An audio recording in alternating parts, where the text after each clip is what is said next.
Bismillahirrahmanirrahim. Inna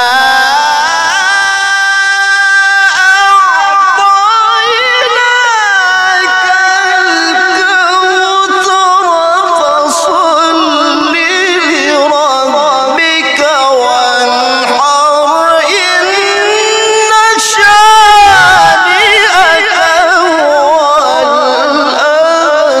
Assalamualaikum warahmatullahi wabarakatuh. Alhamdulillahilladzi amarna bil adli wal ihsan. Wassalatu wassalamu ala sahibil bayan wa ala alihi wa ashabihi alladhi bihim sa'idu fil janan. Amma ba'd.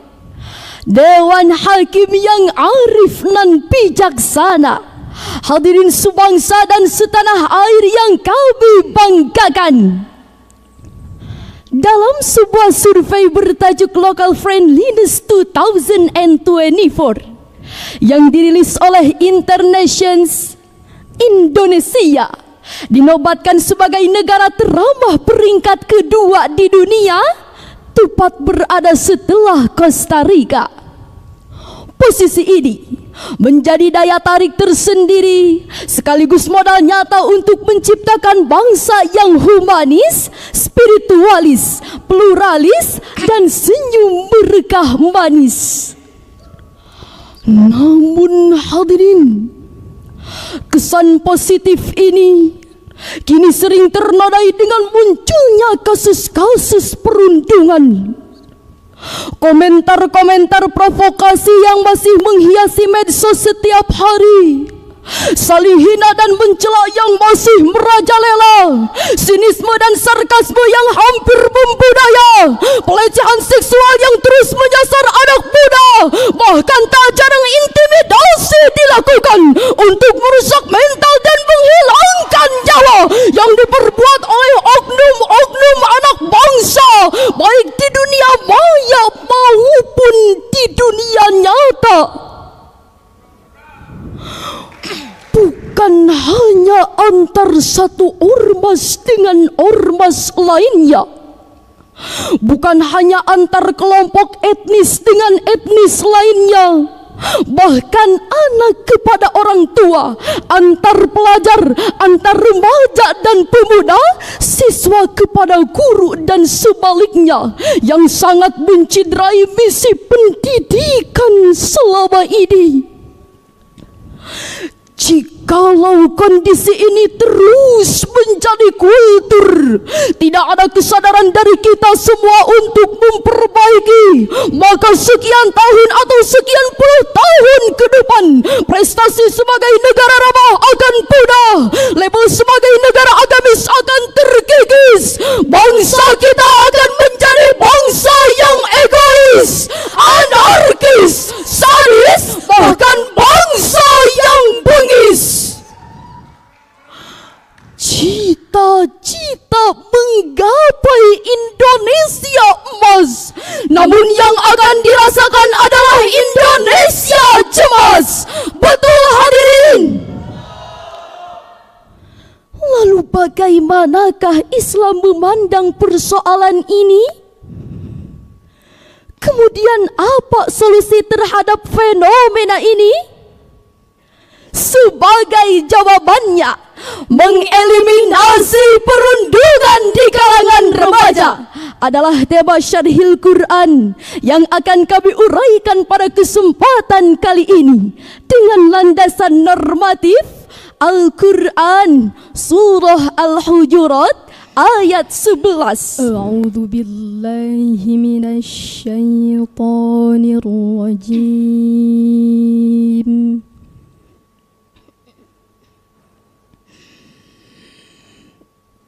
Bismillahirrahmanirrahim.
ولا تلمزوا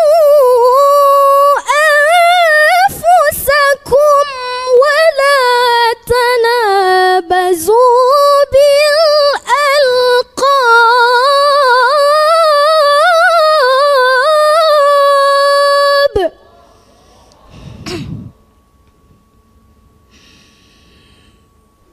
بئس الاسم الفسوق بعد الإيمان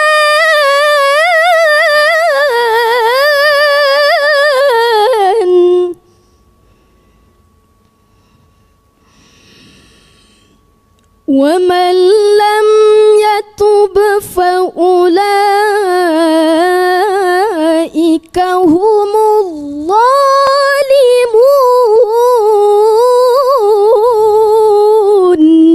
Aku berlindung kepada Allah dari godaan setan yang terkutuk dengan menyebut nama Allah yang Maha Pengasih, Maha Penyayang. Wahai orang-orang yang beriman, janganlah suatu kaum mengolok-olok kaum yang lain, karena boleh jadi mereka yang diolok-olokkan itu lebih baik dari mereka yang mengolok-olok.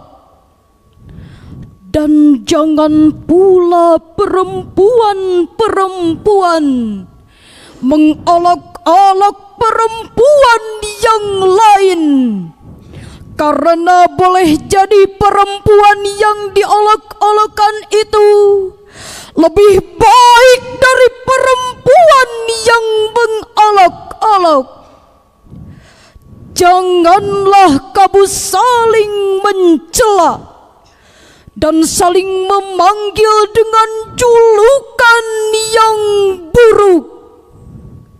Seburuk-buruk panggilan adalah panggilan fasik setelah beriman. Siapa yang tidak bertobat, mereka itulah orang-orang zalim.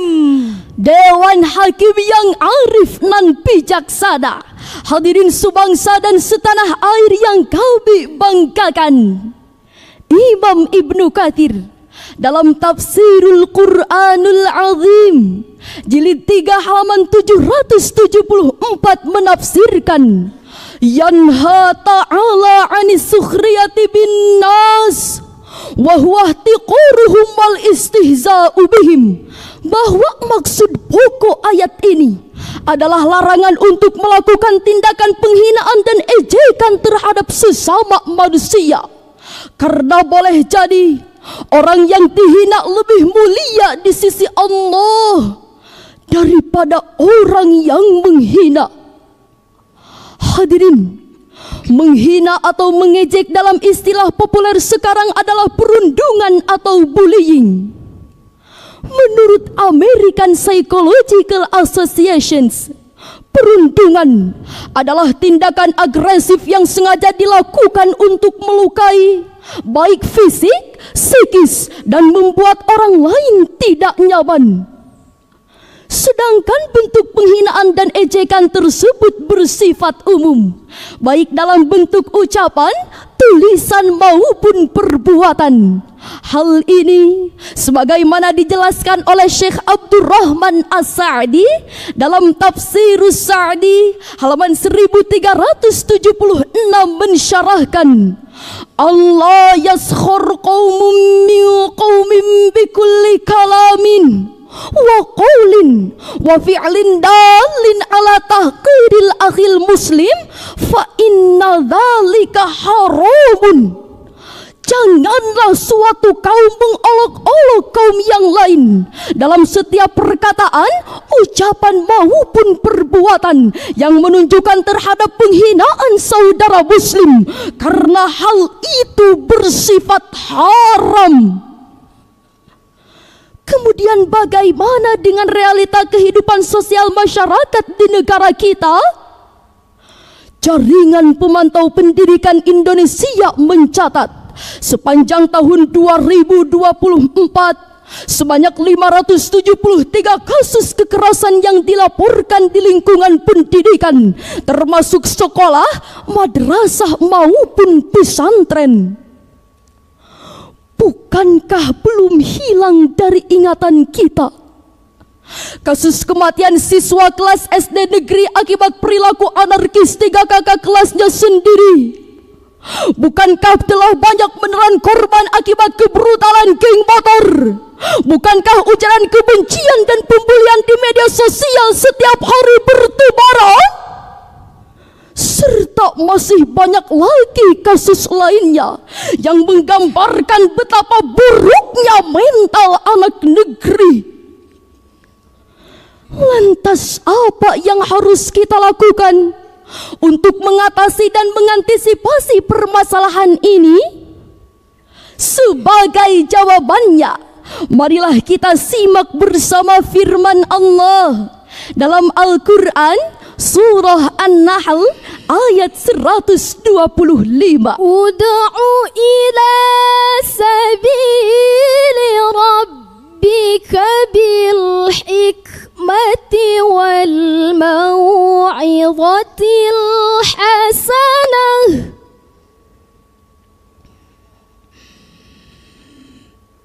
Wal mau'izatil hasanati wajadilhum billati hiya ahsan. Inna rabbaka huwa a'lamu bima dhalla an sabilihi wa huwa a'lamu bil muhtadin.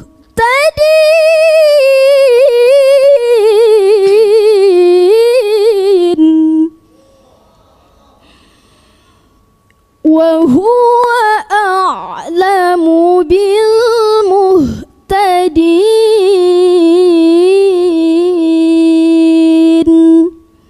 Sadaqallahul azim.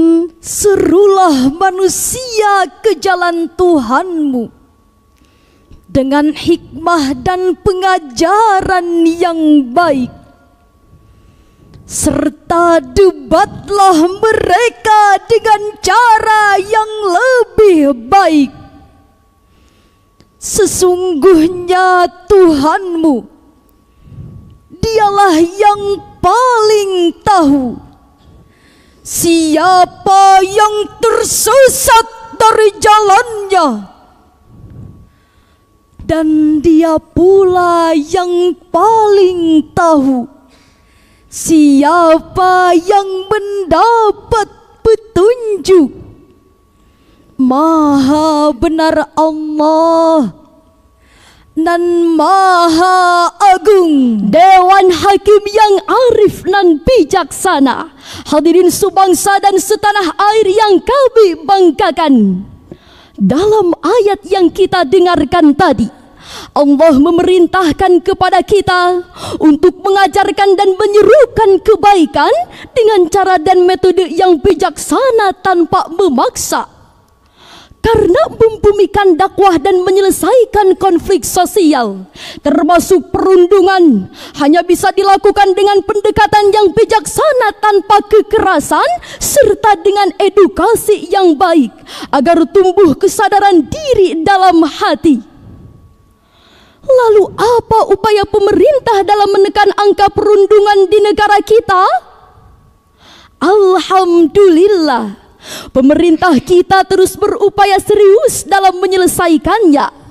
Hal ini dibuktikan dengan berbagai kebijakan dan program, seperti diluncurkannya program penguatan profil pelajar Pancasila dan profil pelajar rahmatan lil alamin oleh Kementerian Agama, sosialisasi dan diseminasi Undang-Undang Perlindungan Anak Nomor 35 Tahun 2014, peluncuran pelatihan guru berbasis value education oleh Kemendikdasmen, serta regulasi Undang-Undang ITE.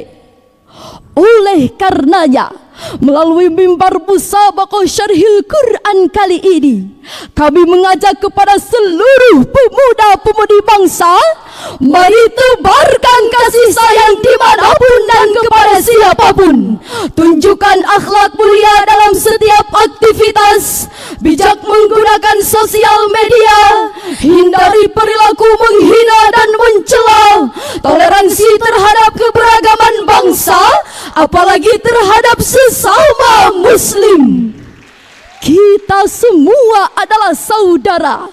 Baginda Rasulullah menyeru kepada kita semua dengan kalimat tegas, la tahasadu, wa la tanajashu, wa la tabaghadu, wa la tadabaru. Janganlah kalian saling mendengki, janganlah kalian saling menyakiti, janganlah kalian saling membenci, dan janganlah kalian saling membelakangi.